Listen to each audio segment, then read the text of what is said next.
welcome back to the Shan and Tamara show. And this month we're looking at the youth Yeah, as, because as it an is overarching theme. because it is the month of youth, August, Yeah. and it'll be on August 12th, and it's a Sunday. So, it's Saturday today, but we're looking Yeah, at, and then- first of all, the project that we're a part of, which is the Generation Next project.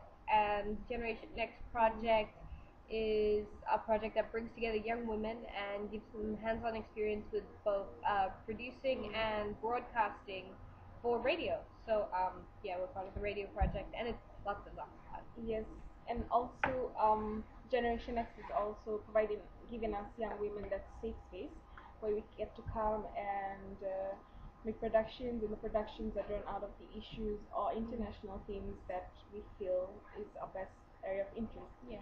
And also it's a space for capacity building where we get to build on our skills and other talents and learn more skills. And it all came out of the realization from Family Pacific, our host organization, that it's the younger women that are able to pick up the technology a lot quicker. So that's why they're the ones that are part of this Generation Next project. It's also about fostering a sense of intergenerational conversations, Yes. because it's really important that while the older women are not the ones who are on the radio all the time or who don't run the radio, that doesn't, their experiences and their sort of knowledge base is really important when it comes to working towards, a sustainable future. Yes. It's not only about interactive dialogue because that could be the name, but then there's not really an interactive process that's happening. So it's all about listening and agreeing to disagree to what the topic or the theme is. And the thing that I really like about this Generation Next project is that you get to choose what you would like to produce for the month. And so it's you basically coming up with your own themes and making sure that your voice is heard, and it's making a documentary on how you want it to be said or shared across to the other youths out there. Yeah, it's a lot about building and then not necessarily transforming, but strengthening that voice. Because even within our project, there's a diversity of voices, various ways of expression. Because one person may make a program that, is a lot of like a monologue, but another person will make one where they'll bring together all different kinds of voices or hold a conversation for it. There's also the fact that we all come from different backgrounds, and even when we don't, there's just such a wealth of experience, such a diverse sort of experience base that we have as young women. Because you get young women who come to the project from the various groups. It might be a faith-based group, but it might also be another NGO, and they find that they find themselves in the Generation Next project. So Yes. And also, you remember, Shan, when we went to the YWCA Summit and gave a presentation? Yeah. So the other young women also wanted to know how they could have some capacity building within their own young women's organizations. So it's not, you don't have to really mimic or copy another, how a young women share or advocate. So it's really about tapping into your own natural resources and your own skills. It could be drama, poetry, or having at least just a dance, just to portray what you would like other people to know about your message. Yeah, it's about transferring a message in your own voice, and voices may not necessarily mean that I'm talking to you and you're listening to what I'm saying. It is a lot about, a sense of performance, but also a sense of portraying a message, because the messages are what's important. Yes, it's about the messages and the deliverance, the tone, so all of those, because you wouldn't want the end receiver to get all the message or to misinterpret what you're trying to say. And it's not just that the Generation Next project stays here in the capital city here in Suva. The project is also developed to branch out to several parts of the country. We had a Generation Next project in Nandi, but it's a completely different sort of dynamic there. And that's one of the things, when you have young women in these different settlements or these different towns, they're the ones who know how their towns operate. Yes. They're the ones who can fit into the communities that they go into to gather the older women's voices a lot easier. Because they're right there and they have that history with that place, and they have that understanding and already that sort of network. Because a lot of what we do is not, we go and impose ourselves and say, hey, we're from Suva, tell us everything. It's about building a network of understanding and sharing, because, you can't just impose on anything, because then you're changing the message, because a lot of people have their own sort of issues, and when they want to share their issues, they feel like they can't because they're used to that idea of having what your priority is imposed upon you. It's a very interesting kind of model that we both quite like. I guess. Because you can't really come from the city and then all of a sudden pretend to be an expert in the middle of a rural community which you have. That might be your first time.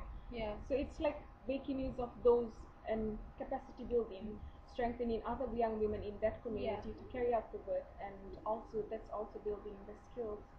And then it sort of branches out again from these individuals to their families, to their communities, and it builds a sense of, it's like a ripple effect, or butterfly flaps its wings and a tornado appears. But not in a sort of weird bad things happen way, but in a good thing. It's not necessarily winds of destruction, but winds of change that we really need. That is so important. So and I guess our general project, what we focus on is non-traditional security sector, and that's looking at human security. Now, traditional security is a lot around having the sort of branches of, what do you call it, executive power from it's state executive power. So that's talking about the police, the army, the navy, those kinds security, of that traditional sense of security, like you have that fellow who stands outside your gate or something. But human security is about it's about making you feel like safe as a person, secure in that you know that you have enough money, that you have enough food, that you have access to good health care, so you don't have to worry so much about things. But the thing is, particularly that you have your basic necessities provided for you, and particularly in developing countries, there's the spectrum of people who feel secure. But the majority of the time, it's a lot of people who don't feel very secure in their communities, particularly because they don't have access to basic services, or they feel isolated as a community because the road's really bad and there's no street lights. Yeah, so it's about giving people a voice to identify these kinds of issues to foster change. So that's what our project does. Yes, Shan, it does. And it is, I guess, the most thing that I like is having, like have you mentioned earlier, the ripple effect. So it's also like when we have consultations, we come together with women from these other rural women's groups, talk about an issue, but it doesn't just end there, because then they carry those messages to other women in the communities, and then they discuss it, and then they come back, and so it's a whole cycle. And that's important, that you need to keep going back, and even if it is the same people, that means that you enhance the message, that you add something else that's similar, so that they're sort of taking something away from that, as opposed to you have various pockets of information that are all the same and that are completely irrelevant to people. It's about asking them, what do you need to know, and getting them to define their peace and security. Yes, and not giving it to them. Just a definition. So it's coming from them, the definition of what it means to them. And speaking of consultations, tomorrow we're going out to Rakiraki, and then we're going on Tuesday to Tavua and Ba. I think that's Wednesday. Right. So we're going to be on a road trip for about a week, and then we go tomorrow, and then we come back the Sunday after that. So that's going to be really exciting, and we'll be bringing you daily updates from our rural communities. Yes, from Rakiraki and Tavua. And you might have to get it at night because we'll be out, and we'll probably be in places where there's no electricity. So we're gonna have to come back to our sort of temporary bases to put stuff together. But we're really excited about it. It is exciting. So you'll be joining us along the journey. Yep. You can have a feel of what the rural communities are like. Yeah, and what the women there have to say, especially the young women, because while it is August, we're really hoping that, particularly in Tavua, where we're going to be having our radio broadcast, there are going to be quite a few young women there. So that's going to be really exciting.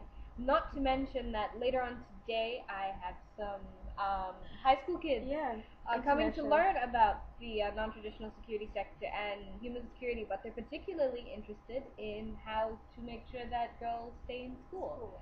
That should be interesting, Shan. Yes, so that's very exciting as well. So stay tuned for more of the Shan and Tamara show. We'll be back with more soon.